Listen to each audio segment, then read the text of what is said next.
నా మాట వినండి, మళ్ళీ ఇలాంటి సంబంధం దొరకదు. అమ్మాయి సంప్రదాయబద్ధంగా చీర కట్టి తెలుగు స్పష్టంగా మాట్లాడగలదు. వేదావాది. ఇక్కడ జనవరి 2050లో జరిగే పెళ్లి చూపుల నాటి కథ. నిజానికి ఇది 2023, 24లో కూడా ఇది జరుగుతూ ఉంది. ఇలాంటి అద్భుతమైన సెటైరికల్ కార్టూన్లు వేసిన పద్మ గారు మనతో ఉన్నారు. అమ్మ నమస్కారం. మేడం, నిజంగా మీ కార్టూన్లు చాలా, రాగత పండరి గారు కానీ, పద్మ గారు, మీరు కానీ చాలా కార్టూన్లు నేను చూస్తూ పెరిగాను. చాలా చాలా మిమ్మల్ని ఇలా కలుసుకోవడం ప్రత్యక్షంగా ఆనందంగా ఉంది మేడం. మంచి అసలు అద్భుతమైన కార్టూన్ ఇది. నిజంగా అమ్మాయిలకి తెలుగు రాదు, చీర కట్టుకోవడం రాదు, ఏమనుకోకద్దు. ఇలాంటి సెటైర్లు ఇస్తున్నాం. నిజంగా ఇప్పుడున్న సమాజం అలా ఉంది మేడం. అందుకని అది చూసి మీరు 2050లో జరిగే పెళ్లి చూపుల తతంగాని మీరు చిన్న చొరక లాంటిదిగా అందించారు. మేడం, మీరు చెప్పండి, మీ నేపథ్యం ఏంటి, మీ పూర్తి పేరు ఏమిటి, ఎక్కడి నుంచి వచ్చారు? నా పూర్తి పేరు పద్మనాభన్ పద్మావతినండి. నేను విజయవాడ నుంచి వచ్చాను. నేను స్కూల్ టీచర్ని. 45 సంవత్సరాలుగా నేను కార్టూన్ రంగంలో ఉన్నాను. మన కార్టూన్ రంగంలో మహిళా కార్టూనిస్టుల సంఖ్య చాలా తక్కువగా ఉంది. అయితే మహిళా కార్టూనిస్టులు సంఖ్య పెరగాలి అని చెప్పి నేను క్లాసులు తీసుకోవడము, ఇలాగా ఎగ్జిబిషన్లు ఏర్పాటు చేసినప్పుడు వాళ్ళ సంఖ్య పెరిగే విధంగా నేను ఎంకరేజ్ చేస్తున్నాను. అయినా సరే ఒక మన ఏపీలో 4-5 మించి ఎవరూ లేరు. ఈ సందర్భంగా అయినా సరే ఇక్కడ లేడీస్ ఎక్కువ ఉంటారు కాబట్టి వాళ్ళు ఇలా ఇన్స్పైర్ అయ్యేనా వాళ్ళ కార్టూన్లు వేయటానికి సహకరిస్తారని చెప్పి నేను అనుకుంటున్నాను. అయితే ఇక్కడికి కార్టూన్ వేసి పెట్టడంలో ఉద్దేశం ఏంటంటే, మనకి ఇంతటి తెలుగు మహాసభల్లో మనకు ఒక స్థానాన్ని కల్పించారు. సబ్జెక్టు కూడా తెలుగు భాష కాబట్టి మనం కూడా ఇక్కడ తెలుగు భాషకి సంబంధించిన అంటే సాంప్రదాయాలు కానివ్వండి, తెలుగు భాష కానివ్వండి, కట్టుబొట్టు ఏమన్నా కానివ్వండి, దాని మీదనే మేము కార్టూన్లు వేసాము. ఇక్కడ కార్టూన్లు వేసిన మహిళా కార్టూనిస్టులు మాత్రం 3 ఉన్నారు. వీళ్ళ సంఖ్య పెరగాలి. ఇంకా ఈ సంఖ్య పెరగడానికి గాను నాకు నా దగ్గర నుంచి సమాచారం ఏం కావాలన్నా సరే వాళ్ళ అభివృద్ధికి మేము దోహదపడతాను. ఎవరికైనా సరే ఫ్రీగానే నేర్పిస్తాము. వాళ్ళకి ఫ్రీగానే చేసి పెడతాను. వాళ్ళు ఇంట్రెస్ట్ గా ఉండి మనకు ఒక ఫోన్ కాల్ కొడితే చాలు, వాళ్ళు కూడా లేడీ కార్టూనిస్ట్ గా తీర్చిదిద్దడానికి నా శాయశక్తిలో. 9848909148. 40 సంవత్సరాల క్రితం, 4 దశాబ్దాల క్రితం లేడీస్ చదువుకోవడమే ఒక టాస్క్. అలాంటిది మా టైం కూడా అదే. మీ టైం అదే. మరి అలాంటప్పుడు ఇలాంటి కార్టూన్లు వేయాలన్న ఆలోచన మీకు ఎలా వచ్చింది మేడం? అంటే అది బై బర్త్ మనకి హాస్యం అంటే ఇంట్రెస్ట్ ఉండాలి. హాస్యం పట్ల ఎక్కువ ఇంట్రెస్ట్ ఉండేది. అయితే ఎలా వెయ్యాలి ఏంటి అనేవి మాత్రం మనకి తెలీదు. గతంలో నేను కార్టూను బొమ్మలు పైన క్యాప్షన్ మూసేసేదాన్ని. నాకు వచ్చిన ఐడియా, ఈ బొమ్మలకి ఎలా మాట్లాడుకుంటే దానికి ఇంకో కార్టూన్ వస్తుంది అనేది నేను ఆ బొమ్మల్ని మాత్రం ఉంచి క్యాప్షన్ మీద ఒక వైట్ పేపర్ అతికిచ్చేసేసి నాకు వచ్చిన ఐడియాని అక్కడ ప్రజెంట్ చేసేదాన్ని. అప్పుడు ఒక కార్టూన్ నుంచి ఇంకో కార్టూన్ వచ్చేది. ఈ అలా ఒక కార్టూన్ నుంచి ఇంకో కార్టూన్ సృష్టించి నేను కూడా కార్టూనిస్ట్ అయిపోయాను అని చెప్పి నేను ఆల్రెడీ ఉన్న కార్టూన్ కి మీ భావాన్ని ఇచ్చేసేవారు. అప్పుడు నేను కూడా ఒక కార్టూన్ వేసానే అనే ఇది వచ్చేది. ఒకటే కథకి 2-3 స్క్రీన్ ప్లేలు రాసుకున్నట్టుగా మీరు ఒక కార్టూన్ కి మీ భావం, హాస్య భావాన్ని మీరు అలా చేసేదాన్ని. తర్వాత నాకే కొంత మెచ్యూరిటీ వచ్చి, అదేంటి మనం క్యాప్షన్ అయితే రాయగలుగుతున్నాం, మంచి ఫన్ ఉన్న జోక్సే మనకు వస్తున్నాయి. అలాంటప్పుడు మనకు రాంది దీంట్లో ఏంటి, పిక్చర్స్ ఒక్కటే. ఈ పిక్చర్స్ నేర్చుకుంటే మనం కూడా ఒరిజినల్ కార్టూనిస్ట్ అయిపోవచ్చు కదా అని చెప్పేసి అలా నేను అనుకున్నాను. అంటే అప్పట్లో మేము మా ఫాదర్ కి 11 మంది పిల్లలు అండి. అందుమూలంగా లేడీస్ బయటికి పంపిస్తే ఎలా ఉంటుంది ఈ వాతావరణంలో అనే ఒక భయంతో మమ్మల్ని ఎక్కడికి పంపించేవాళ్ళు కాదు. మీ నాన్నగారు ఏం చేసేవారు మేడం? LICలో ఆఫీసర్ అండి, విజయవాడలోనే, మచిలీపట్నం అండి మా నేటివ్ వాయిస్. అయితే మేము ఫాదరు జాబ్ రీత్యా విజయవాడలో సెటిల్ అయిపోయాము. అయితే నేను ఈ మ్యాగజైన్స్నే ఎక్కువ చూస్తూ ఎలాగైనా కార్టూనిస్ట్గా అవ్వాలి అనే పట్టుదల నాలో ఉండబట్టి దీన్ని ఎలా డెవలప్ చేసుకుంటే వస్తుంది, ఎలా చేస్తే మనం కార్టూనిస్ట్ అవుతాము అని చెప్పి తర్జన పడేదండి. తర్వాత ఏదో ఒక సభకి వెళ్ళినప్పుడు మా కార్టూనిస్టులు అక్కడ ఉన్నారు. అంటే వీళ్ళు కార్టూనిస్టులు అనేది స్టేజ్ మీద ఎవరో చెప్పారు నాకు. ఇంకా ఆ కార్టూనిస్టులను పట్టుకున్నాను.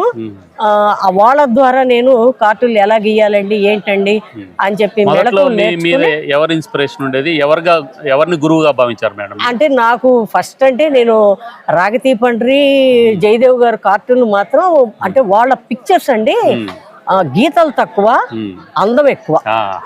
అందుకోసం వాళ్ళని ప్రాక్టీస్ చేస్తుండేదాన్ని. కాకపోతే ఈ పరిచయం అయిన తర్వాత మన శేఖర్ కానివ్వండి, అరుణ్ కానివ్వండి, కాజా ప్రసాద్, నాగిశెట్టి వీళ్ళే గురువులు అని చెప్పుకోవచ్చు. వాళ్ళ దగ్గరికి వెళ్ళి నేను కార్టూన్స్ నేర్చుకోవటం, వాళ్ళు ఏం చేసేవాళ్ళు అనమాట. విజయవాడలో ఉండడం మూలంగా నాకు ఎక్కువ సౌలభ్యంగా ఉండేది. అలా వాళ్ళ దగ్గరికి వెళ్ళి నేర్చుకున్నప్పుడు వాళ్ళు ఏం చేశారంటే, లేడీస్ ఎవరు ఈ రంగంలో లేరు కాబట్టి ఎలాగైనా సరే ఈవెన్ మనం పైకి తీసుకురావాలి అని చెప్పి ఎంకరేజ్మెంట్ ఉండేదండి. అంటే అప్పట్లో పత్రికలు కూడా అలాగే ఉండేవి. నేను ఫస్ట్ ఒక 4 కార్టూన్లు వీళ్ళ దగ్గర నేర్చుకుని వేసి ఆంధ్రజ్యోతి పురాణం సుబ్రహ్మణ్య శర్మ గారి దగ్గరికి తీసుకెళ్తే, అంటే అప్పటికి దాదాపు 4 ఏళ్ళు 5 ఏళ్ళు వేసిన వాళ్ళ కార్టూన్లు మాత్రమే వేస్తున్నారంట. నేను వెళ్తే ఆయన కూర్చోబెట్టి మన దాంట్లో లేడీ కార్టూనిస్టులు చాలా తక్కువ మంది ఉన్నారు, ఎలాగైనా సరే నిన్ను ఒక లైన్లోకి తీసుకొచ్చుకునే బాధ్యత మాది అని చెప్పి మిగతా కార్టూన్లు కూడా వాళ్ళ ఫోన్ నెంబర్లు నాకు ఇచ్చి వాళ్ళని కూడా మీరు కలవండి, ఇంకా మెలకువలు నేర్చుకోండి, అలా మీరు ఒక లైన్లోకి వచ్చేస్తారు అని చెప్పి అప్పట్లో అలా అది మన పత్రికా ఎడిటర్స్ ఎంకరేజ్మెంట్ కూడా చాలా ఉండేదండి. అదే కావాలి కదా మేడం, కళాకారుడికైనా కార్టూనిస్ట్. అందుమూలంగా నేను 1 month లోనే వేసిన కార్టూన్ లో నుంచి కార్టూనిస్ట్ అయిపోయాను నేను.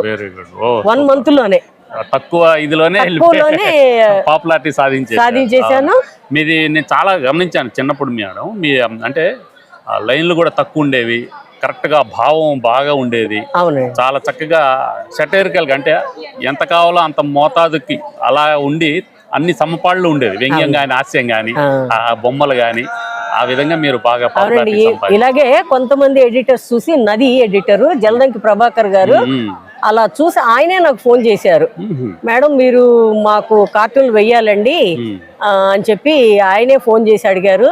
సార్ నేను స్కూల్ టీచర్ని, ఎక్కువగా నేను ఇందులో మీరు గవర్నమెంట్ మేడం? కాదు సార్, ప్రైవేట్.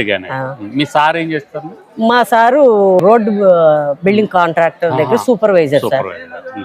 అయితే ఆయన నాతోటి 6 సంవత్సరాలు కార్టూన్లు వేయించారండి ఆయన బుక్ లో. 6 సంవత్సరాలు సరసీ గారు, నేను రెగ్యులర్, మిగతావి చాలా పాపులర్ మ్యాగజైన్. దాంట్లోనే 6 సంవత్సరాలు కంటిన్యూగా వేయించేవారండి. ఆయన కూడా బాగా ఎంకరేజ్ చేసేవారండి. ఎక్కడైనా మిస్టేక్ వస్తే మళ్ళీ ఫోన్ చేసి, మీరు స్కూల్లో ఏ భాష చెప్పినా గానీ తెలుగు మాత్రం మీరు నేర్చుకోవాల్సిందే అని చెప్పి ఆయన ఎక్కడైనా మిస్టేక్ ఉంటే ఫోన్ చేసి మళ్ళీ సరి చేయించుకుని మళ్ళీ తీసుకుని అలాగా 6 సంవత్సరాలు ఎంకరేజ్ చేశారండి. అయితే అసలు అంత టైం ఉండేది కాదు, ఎందుకంటే లేడీస్ అంటే మీకు తెలవంది కాదు. స్కూల్ వర్క్ చేసుకుని, ఇంట్లో వర్క్ చేసుకుని, స్కూల్లో మిగిలిన వర్క్ ఇంట్లో చేసుకుని, పిల్లల వర్క్ చేసుకుని, మళ్ళీ పిల్లల భవిష్యత్తుకు కావాల్సినవన్నీ చూసుకుని, అయినా సరే మా కార్టూనిస్టులకి ఎంకరేజ్మెంట్ ఉంటే చాలండి.